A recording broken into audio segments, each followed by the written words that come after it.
Assalomu alaykum.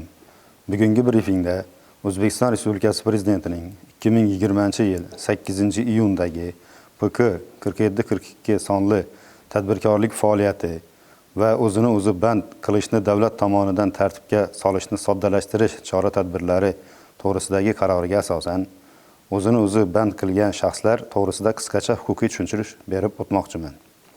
Aholini tadbirkorlik faoliyatiga yanada keng jalb qilish va qonuniy mehnat faoliyatini amalga oshirish uchun qo'shimcha shart-sharoitlarni yaratish maqsadida o'zini o'zi band qilgan shaxslar ro'yxati kengaytirilmoqda.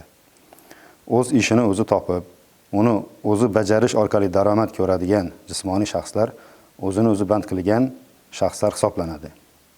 Misol uchun, repetitorlar, duradgorlar, kulollar, sartaroshlar, hunarmandlar, tikuvchilar, dasturchilar va yana ko'plab kasb egalari o'zini o'zi band qiluvchilar bo'lishlari mumkin. Mehnatga layoqatli yoshdagi har bir jismoniy shaxs yakka tartibdagi tadbirkorlardan tashqari o'zini o'zi band qilgan shaxslar bo'lishlari mumkin. O'zini o'zi band qilish uchun hech qanday to'lov yo'q. Bugungi kunda o'zini o'zi band qilgan shaxslar shug'ullanishi mumkin bo'lgan faoliyat turlari kengaytirilmoqda. Xususan, O'zbekiston Respublikasi Prezidentining 2020-yil 8-iyundagi PK 4742 son qaroriga asosan 102 ta faoliyat turlari bilan jismoniy shaxslar o'zini o'zi band qilishlari mumkin. O'zini o'zi band qilish faoliyatidan olingan barcha daromadlar jismoniy shaxslar daromad solig'iga tortilmaydi. Bir yilda bir marta bazaviy hisoblash miqdorining bir baravari miqdorida ijtimoiy soliq to'lashning o'zi kifoya qiladi. O'zini o'zi band qilish quyidagi tartibda ro'yxatdan o'tkaziladi.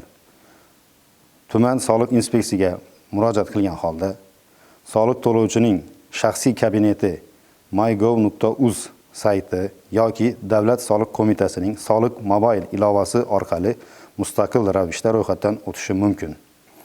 O'zini o'zi band qilish cheklanmagan muddatga ro'yxatga o'tiladi. Anketalar to'ldirilgandan keyin o'zini o'zi band qilgan shaxs sifatida ro'yxatdan o'tganlik to'g'risida KR kodli ma'lumotnoma beriladi. O'zini o'zi band qilishning bir qancha afzalliklari bor.